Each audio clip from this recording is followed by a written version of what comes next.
ওটা কৃষের গাড়ি না? দাদা, গাড়িটা এখানে একটু থামান তো। কি আমাদের দেখে ফেললো?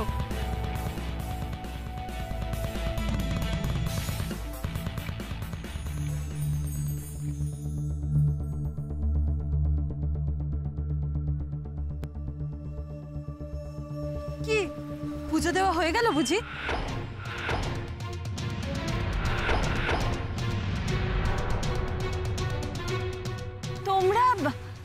তোমরা এখানে কেন? খুব অবাক হলে মনে হচ্ছে। না মানে আমি পুজো দিতে বেরোনোর সময় তোমরা কেউ কিছু বললে না যে বেরোবে, তাই আর কি। এখানে কোনো কাজে এসছো? প্রশ্নগুলো বরং আমরা আগে করি। তুমি বাড়ি থেকে মন্দিরে পুজো দেবে বলে বেরোলে, বাড়ির সামনে সব মন্দির ছেড়ে তুমি এখানে এলে। আর এখানে এসে শুধু প্রণামী দিয়ে চলে যাচ্ছিলে? এই পুজো দেওয়ার জন্য তুমি এত দূরে এলে? না না, পুজো এখনো দেওয়া হয়নি। ওই রাস্তার পাশেই মন্দিরটা দেখে নামলাম। কিন্তু তোমরা আমায় এভাবে প্রশ্ন করছো কেন? কারণ পুজো দিতে বেরিয়ে কেউ ট্যাক্সি ধরে না, আর বাড়ির কাছাকাছি মন্দির থাকতে কেউ এত দূরেও আসে না। আর তুমি জানলেই বা কি করে যে আদৌ এখানে কোনো মন্দির আছে কিনা? কলকাতার রাস্তাঘাট তো খুব বেশি চেনো না তুমি। তুমি নিজেই আমাকে বলেছিলে। না না, আমি চিনি না তো, ওই জন্যই ট্যাক্সিওয়ালাকে বলেছিলাম। ও তো চেনে, ওকে বলেছিলাম যে কোনো শিব মন্দির থাকলে দাঁড়াতে। এবার ও কোন দিক দিয়ে কোথায় নিয়ে গেছে সেটা তো আমি বুঝতে পারিনি। তবে এখন তোমাদের সাথে দেখা হয়ে খুব ভালো হলো, জানো তো। অচেনা ট্যাক্সিতে যাওয়ার থেকে তোমাদের সাথেই যাওয়া ভালো। তোমরা যদি আগে বলতে না যে তোমরা বেরোবে, তাহলে আমি তোমাদের সাথেই বেরিয়ে যেতাম। দাঁড়াও, ট্যাক্সিটা ছেড়ে দি বরং। বড্ড বেশি স্মার্ট মেয়েটা। কিন্তু ও তো অন্য কথা বললো। ও সত্যি সত্যি কোথায় যাচ্ছিল সেটাই তো আমাদের জানা হলো না। এসে দেখি। দাদা, আমি আর যাবো না, আপনি চলে যান। আপনার কত হয়েছে? 360 টাকা হয়েছে দিদি।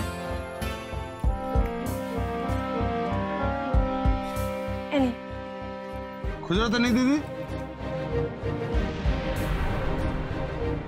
রেখে দিন পুরোটা। চলো। আচ্ছা, তুমি এত টাকা, 400 টাকা ট্যাক্সি ভাড়া দিলে কি করে? কোথায় পেলে তুমি এত টাকা?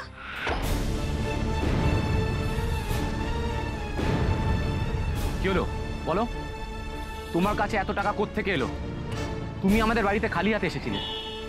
বলো রূপসা। সর্বনাশ, কি বলবো এবার? আসলে বেড়াতে যাওয়ার আগে শোভা আন্টি আমায় কিছু টাকা দিয়েছিলেন। সেই টাকা থেকে তো তেমন কিছু খরচ হয়নি, সেখান থেকেই দিলাম। না হলে তো বেরোনোর আগে তোমাদের থেকেই চাইতে হতো। পারবে না রাধা, এত সহজে আমাকে কাবু করতে তুমি পারবে না। না রূপসা, তুমি সত্যি কথা বলছো না। পিঠ বাঁচানোর জন্য গুছিয়ে মিথ্যাটা ভালোই বলতে পারো তুমি, কিন্তু নিনিকে যদি তুমি কিডন্যাপ করিয়ে থাকো, তাহলে ওর সাথে দেখা করার জন্য আজ না হয় কাল তুমি আবার যাবে। আমরা এখন সেই সুযোগের অপেক্ষাতেই থাকবো এবং নিনিকে ঠিক খুঁজে বার করব।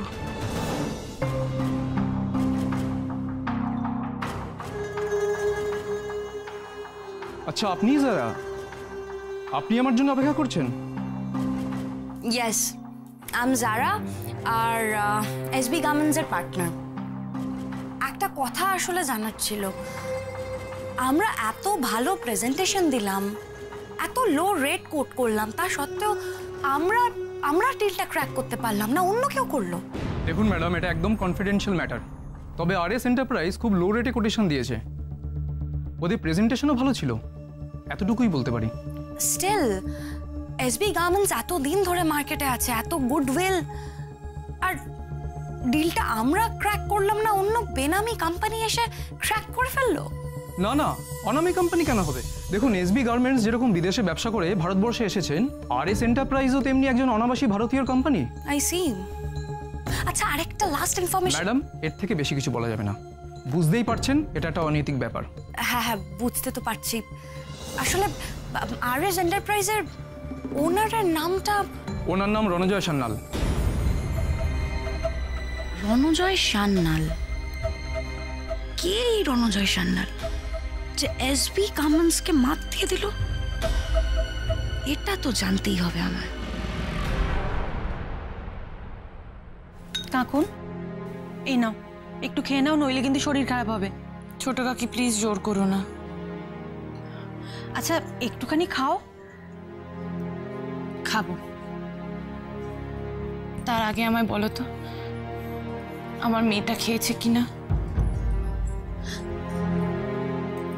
কাকুন, আচ্ছা আচ্ছা, তুমি না খেলে নিনি কি চলে আসবে বলো? ফিরে আসবে? মাঝখান থেকে তো তুমি অসুস্থ হয়ে পড়বে। এই বেড়াতে যাওয়াটাই আমাদের যত কাল হলো। তো চমলা, বেসলেস কথা বলো না, তোমাদেরই দোষ। এতজন মিলে একটা ছোট বাচ্চাকে সামলাতে পারলে না। যাক বাবা, আমি কি করলাম দিদিভাই? রাধার দোষেই তো এত সব হয়েছে। হ্যাঁ, আমারই দোষ। আর আমার দোষ আমি শোধরাবো। নিনিকে খুব তাড়াতাড়ি খুঁজে বার করব আমি, খুব তাড়াতাড়ি। এত জোর দিয়ে রাধা কথাটা বলছে কি করে? ওকে কিছু জানতে পেরেছে? না না, আমাকে আরো সতর্ক থাকতে হবে। রাধা, তুমি কি করে এত জোর দিয়ে বলতে পারছো যে তুমি তাড়াতাড়ি নিনিকে খুঁজে পাবে? মানে এখানে আমাদের পুলিশও কোনো অ্যাসিওরেন্স দিতে পারছে না। তুমি কি কোনো খোঁজ পেয়েছো, মানে এনি ক্লু? না, এখনো পাইনি, তবে খুব তাড়াতাড়ি পেয়ে যাব। ও, পুজো দেওয়া হয়ে গেছে? তাহলে প্রসাদ সবাইকে দিয়ে দাও। আর এই পুজোর ফুল সবার মাথায় ছুঁয়ে দাও, বিশেষ করে কাকুনের মাথায়।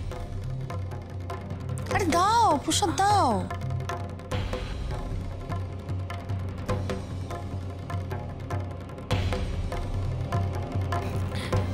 আসলে আসলে আমি ট্যাক্সি করে এয়ারপোর্টের দিকে যাচ্ছিলাম পুজো দিতে। শুনেছিলাম ওখানে একটা জাগ্রত ভোলা মহেশ্বরের মন্দির আছে, তাই তাই ড্রাইভার দাদাকে বলেছিলাম ওইখানেই নিয়ে যেতে। কিন্তু কিন্তু মাঝপথে রাধা দিদিদের সাথে দেখা হয়ে গেল, তাই আর পুজো দেওয়া হলো না। প্রণামী দিয়েই চলে এলাম। এয়ারপোর্টের দিকে? তুমি এয়ারপোর্টের দিকে যাচ্ছিলে কেন? হ্যাঁ, এই রূপসা, এয়ারপোর্টের দিকে কেন গিয়েছিলে? ও, তুমি কাছাকাছি কোনো ভোলা মহেশ্বরের মন্দির পেলে না বুঝি? হ্যাঁ, কি হলো? আমার না মাথাটা খুব যন্ত্রণা করছে। আসলে সারাদিন উপোস করে আছি তো, আমি একটু ঘরে যাই। হ্যাঁ,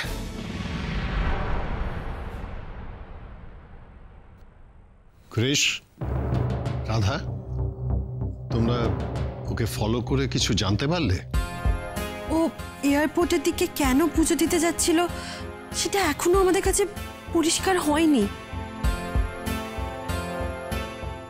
দাদা, ও যতই নিনির জন্য কান্নাকাটি করুক, হা হুতাশ করুক, আমার কিন্তু খুব গোলমেলে লাগছে ওর ব্যবহার। ওকে ওকে চোখে চোখে রাখা উচিত আমাদের।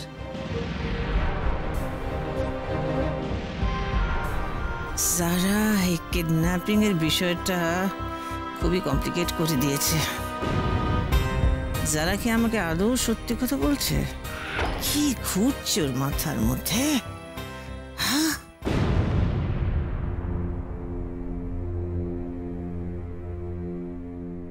নিনি সোনা, এই দেখো আমি তোমার জন্য কি নিয়ে এসেছি। গরম গরম ভাত, ডাল, মাছের ঝোল। দেখো দেখো।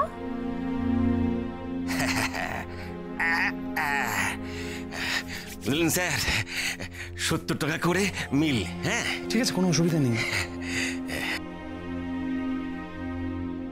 এই নাও, দেখো দেখো দেখো কি এনেছি, দেখো। আমি খাবো না, আমি মমের কাছে যাব।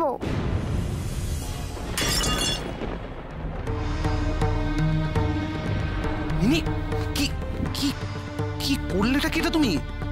ছি ছি নিনিমা, এখন কেউ করে নাকি? খাবার কেউ এইভাবে নষ্ট করে, কেউ ফেলে দেয়? আপনারা কি ভাবছেন বলো তো? তুমি আমায় ছোবে না, তুমি দুষ্টু লোক, পচা লোক।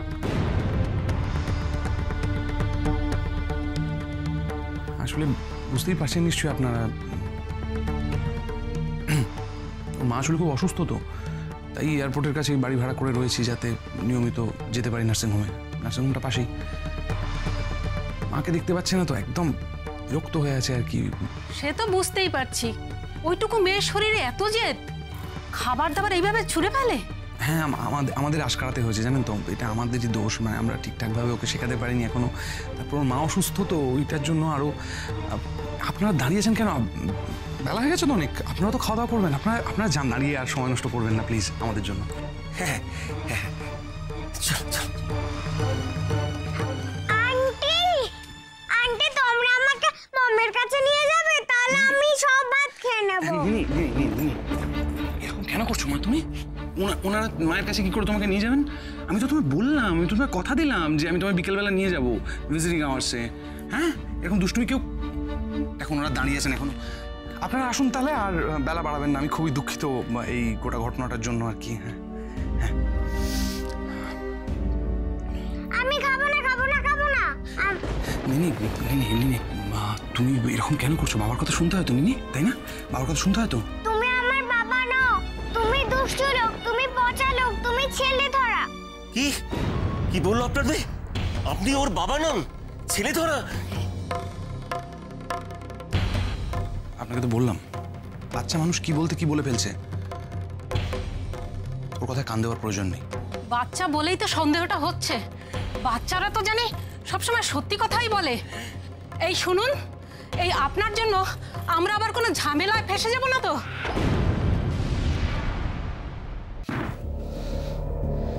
আবার হাত থেকে ফসকে গেল। রূপসা এত চালাক, এত নিখুঁত অভিনয় করে, বারবার হাত থেকে ফসকে যাচ্ছে। না গোমরামুখ, না। যে নিখুঁত অভিনয় করে সে একবার না একবার ভুল ঠিক করবেই। আর আর আমাদের সেই অপেক্ষাতেই থাকতে হবে। রূপসা আজ যে কাজের জন্য বেরিয়েছিল, সেটা একবার যখন হলো না, তখন সে আবার যাবে। হয়তো হয়তো আজই যাবে। তাই তাই এই মুহূর্ত থেকে আমাদের ওর ওপর থেকে নজর সরানো যাবে না। হ্যাঁ রাধা, আজ আবার বাড়ি থেকে বেরোনোর চেষ্টা করবে, আর সেটা কিছুতেই মিস করা যাবে না, কিছুতেই না। শুধু আমার একটাই চিন্তা হচ্ছে গোমরামুখ, নিনিকে যারা কিডন্যাপ করেছে তারা এরই মধ্যে নিনির না কোনো ক্ষতি করে বসে। নিনি ঠিক আছে কিনা সেই ভেবেই আমার বড্ড চিন্তা হচ্ছে গোমরামুখ, বড্ড চিন্তা হচ্ছে। খেতো না রাধা, খেতো না। দেখো, নিনির কিডন্যাপাররা এখনো পর্যন্ত কোনো মুক্তিপণ দাবি করেনি। আমার মনে হয় এই কিডন্যাপিংটা শুধুমাত্র টাকার জন্য নয়, ওরা নিনিকে অন্য কোনো কারণে তুলে নিয়ে গেছে। এমন একটা কারণ যার জন্য নিনি ওদের কাছে খুব ইম্পর্টেন্ট, খুব ইম্পর্টেন্ট।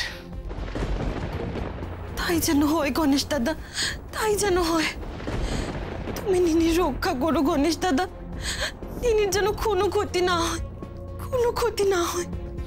রাধা, আজ আমাদের খুব তককে তককে থাকতে হবে, খুব সতর্ক।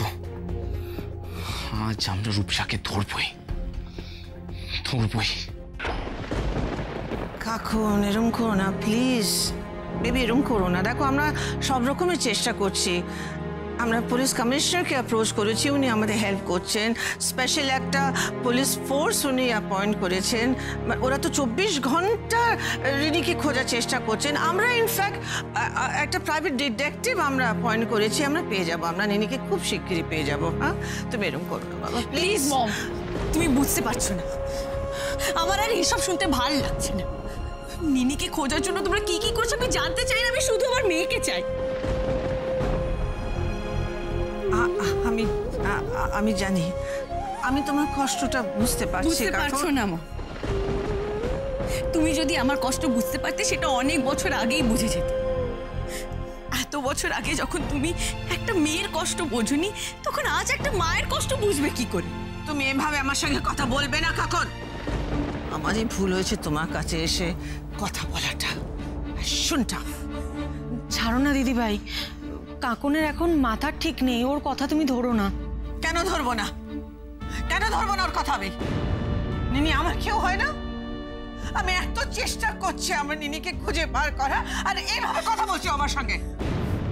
ও Shobha, please please try to understand. কাকুন যদি কিছু বলেও থাকে সেটা ওর কষ্টের জায়গা থেকে, ওর মেয়েকে হারানোর যন্ত্রণা থেকে। এখন কোথায় তুমি ওকে বোঝবার চেষ্টা করবে, তা না তুমি রেগে যাচ্ছ। তুমি তো সবসময় আমারই দোষ দেখতে পাও। ড্যাড, আমার নিনির কোনো খবর পাওয়া যাচ্ছে না ড্যাড। আমি আর থাকতে পারছি না ড্যাড, আমি আর থাকতে পারছি না। কাঁদিস না মা, আমরা তোর মেয়েকে যে করেই হোক খুঁজে বের করবই। মাথার উপর ভোলা মহেশ্বর আছেন, তিনি কোনো অনিষ্ট হতে দেবেন না। লক্ষ্মী কাগন, কাঁদিস না। এখানে ড্রয়িং রুমে তো সবাই জেগে রয়েছে এখনো, বেরোবো কি করে আমি? কিন্তু কিন্তু দাদার সাথে তো দেখা করতে যেতেই হবে এখন আমায়। আমার তো বারবার মনে হচ্ছে ওই রূপসাই কিছু করেছে। ওকে চেপে ধরলেই কিছু জানা যাবে আমার মনে হয়। খুব সন্দেহজনক লাগছে। কোথায় ও? না, আমার মনে হয় প্রমাণ ছাড়া ওকে চেপে ধরাটা ঠিক হবে না। আর পুলিশ তো ওর আগে এসে কোনো প্রমাণ পায়নি। রাধা কৃষ্ণ তো সকালে ওকে ফলো করেছে, চেস করেছে, কিচ্ছু প্রমাণ পায়নি ওর এগেইনস্টে। আমার মনে হয় না প্রমাণ ছাড়া কোনো অ্যাকশন নেওয়াটা ঠিক হবে। I don't think so, no. Shobha Banerjee আমাকে যারা ভেবে চোর বাঁচান বাঁচিয়ে দিয়েছে, কিন্তু এভাবে ঝুঁকি নিয়ে আর কতদিন? এ বাড়ি থেকে বেরোনোটাই তো মুশকিল হয়ে যাচ্ছে। যারাকে আমি গার্ড করছি ঠিকই, কিন্তু আমি ওকে আর বিশ্বাস করতে পারছি না। ওর কাছ থেকে সত্যিটা আমাকে জানতেই হবে।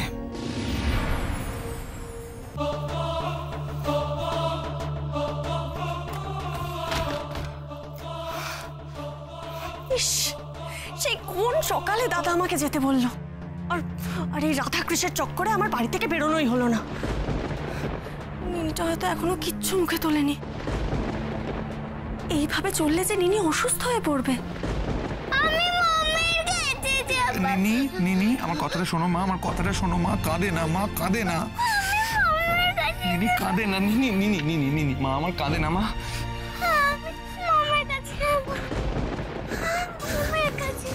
এভাবে হবে না।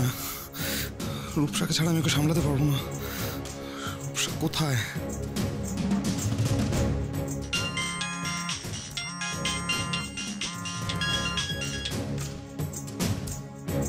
হ্যাঁ দাদা, আমি তোকে এক্ষুনি ফোন করতে যাচ্ছিলাম। হ্যাঁ রূপসা, তুই কোথায়? তোর তো সকাল আসার কথা ছিল। আমি নিনিকে সামলাতে পারছি না এখানে। কাঁদতে কাঁদতে এত কষ্ট পাচ্ছে ও, সারাক্ষণ মামা করছে। তুই কোথায়? তোর তো আসার কথা। আর বলিস না, আমি নিনির নামে পুজো দেবার ছুতোয় বেরিয়েছিলাম। হঠাৎ থেকে রাধাকৃষ্ণ আমাকে ফলো করছে।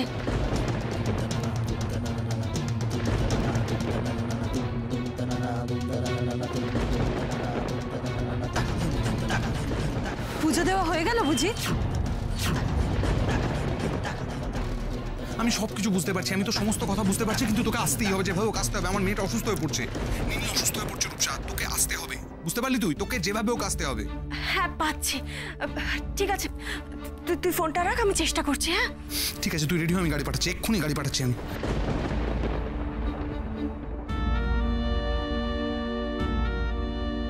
এবার আমি তোমাকে দেখাবো আমাদের ব্যানার্জি বাড়ির ব্লুপ্রিন্ট। রাইট, দেখো।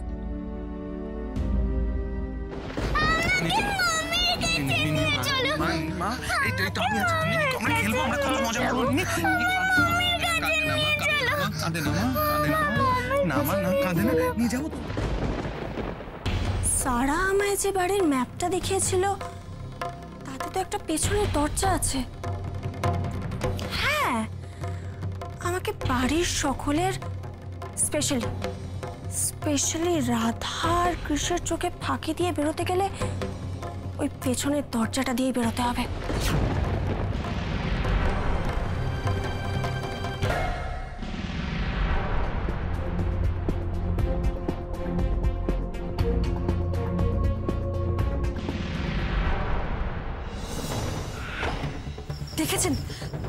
দেখেছেন গোমরামুখ, যেটা আমরা ভেবেছিলাম ঠিক তাই।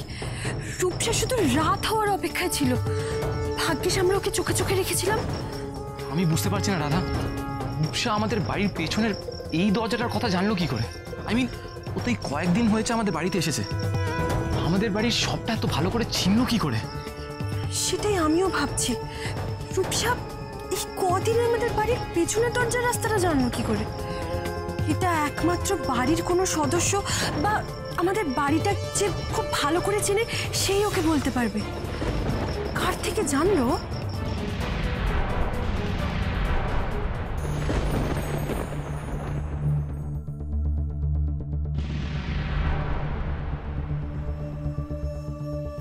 হ্যাঁ দাদা, গাড়িটা কোথায় দেখতে পাচ্ছি না তো। দেখেছেন দেখেছেন, ফোনে কথা বলছে। কি মিথ্যেবাদী মেয়ে! এতদিন আমাদেরকে বলেছিল ওর কাছে নাকি কোনো ফোনই নেই।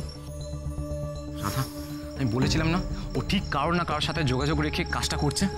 চলো আজ ওকে হাতে নাতে ধরবই আমরা।